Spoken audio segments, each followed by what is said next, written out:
Rian Johnson did Brick, which I haven't seen, but I've heard is really good. And then Looper, I thought was amazing. Yeah. I was a kid when I saw it, but do you like Knives Out? As I was it was watching like every other Rian Johnson movie where it's like you don't know what you're doing. Like you're just like I already feel bad. It's like he's been spanked for years on end. I almost feel bad, but I still feel that. I'm still angry. It's like I like that you're having fun, but then there's moments where I think you really think you're smarter than you are. Yeah, and I don't trust your hands. I don't trust being in your arms. Yeah. Do you mean that from a storytelling perspective, or from? Okay. And then it's like, okay, this actually came together and was entertaining. I don't feel like I got robbed from watching it. Yeah, but it's still just like. There's this smug film school like fart smell around what he does. But he's also it's like done he's good stuff. constantly farting in his corduroy pants. Yeah. But talking shit as he's doing it. Like he's hot shit, but he's farting in his pants. But you smell like BO. Yeah. I feel like with that movie, it was like there was so much hype around it where everybody seemed to love it. And by the time I got to it, Knives Out. Yeah. I went in with low expectations because I'm like, oh, this is Rian Johnson, director of The Last Jedi. So I just didn't watch it because it was the director of The Last Jedi. Yeah, of course. Yeah. Did you all watch Mark Hamill's like the compilations of his press run shade? I've never Ryan watched Johnson? that, but I know he was like, this isn't Luke Skywalker. So funny. And there was one that is so good, like they saved the best one for last, where because basically you can tell he's being fatigued as the press run goes on and on and on, to the point where the last interviews and events he's doing, he just gets like lazy and sloppy, and it's like he's trying to starts telling the truth. He's trying to like walk this tightrope of like doing his job and like promoting the film, but being honest. Being honest. He's trying not to be dishonest while promoting the film. Right. And it just starts tilting more and more to just like, this is hot ass. Right. Yeah, but look up the compilations. They're so funny. They're so seen funny. It. I think I watched a couple different versions of it. He just goes so fucking hard after a certain point. Yeah, like, this isn't Luke Skywalker. That's the point he gets to, where he's openly in front of everyone just being like, yeah, I just felt like Luke would never do this. Yeah, and then he'll do it. He'll do it for 5 minutes, and then he'll be like, but I just and he like it's like he struggles to find the resolve to then, so they can move on. Right. No, there's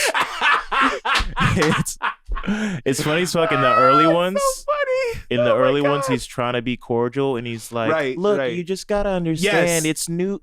These are new people. These are people who grew up with the films. He and started that way. It's their own take. It's not gonna be what you want. He just got worn down. He got worn down to the bone, where he was just like, all right, it sucks. It sucks. Yeah. And yes, I felt this way since the beginning. It's not Luke. It's not Luke. Well, it's like Luke in those movies is like a pissed off old man. Yeah. Luke has been a one-dimensionally optimistic character the entire series. He gave the fuck up. Yeah. And ran away. Like he was willing to He was willing to die and get zapped to death instead of killing his Hitler dad. Right. That's how compassionate he is. And then he's just like, my Jedi Hitler order's bullshit. My Hitler dad won, okay? Yeah. My Hitler dad won. Just Rian Johnson, man. I just and then it's just like Daniel Craig's doing like a southern accent the whole time. Daniel Craig. Daniel Craig. I feel like the slippery slope was there was some initial conversation in the pre-production stages around like keeping it from being this like nostalgic pastiche. Yeah. And that became an opening for just like, because it's like you didn't choose like you didn't curate the right team to experiment with that story. Yeah. I feel like maybe it was an order of operations thing. Like they were like, oh, this is our team. And then it's like, what are we doing? And they rightfully, you don't want it to just be this nostalgic. Ideally you want to do something experimental or progressive with it. Yeah. But it just they did it to the point where the characters and what's going on thematically is literally like narratively out of touch, right, and out of spirit, of the original. My friend Jared makes the point that it feels like you're watching a movie about a guy like trying to play mind games with people on Reddit. Exactly. Yeah, exactly. Yeah. Like, exactly. oh, you don't know what I'm gonna do. Exactly. Yeah. Exactly. Right. No. You thought. Yeah. You thought that's what was gonna happen. Yeah. Yeah. Snoke. Yeah. You More thought he was the creative than big that. bad. I'm in control. I have the control of the saga. Right. I mean, that's the thing that you're talking about, the ideal version of what you're talking about. J.J. Abrams does, like with those Star Trek movies. It's like nostalgic and but it feels places. futuristic. Right. It feels like fucking the first Star Trek movie. Those lens flares. It's fucking awesome. Like literally, those lens flares are fucking awesome. I haven't seen them. Dude, the first Star Trek movie. Have y'all ever seen that? Lens flared the fuck out. Dude, it's you're talking about J.J. Abrams. What did I say? No, I'm asking. I'm the clarifying question. Yeah. J.J. Abrams. He freaking I like his Star Trek movies and the Force Awakens. I thought there was a lot of good stuff. Right, in it, you could have. There was something salvageable from that point. But it's just like I don't know why. It's like I know it's because of they got to make their money and they got to do safe shit. But like, if someone builds a whole world for you, that's so much of the work done. Yeah, just make a good story. Like I was thinking, like.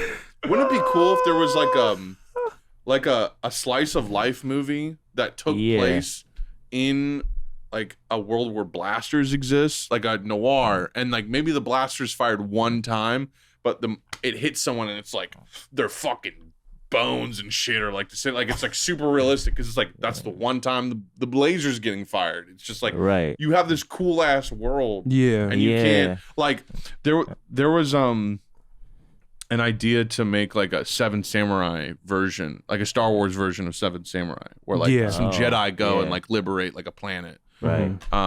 Which it felt like Rogue One could have been similar to that. Vibe-wise. And that was starring Bruce Willis. Right?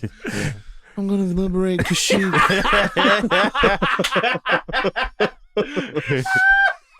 You Imperial bastards need to leave these Wookiees alone.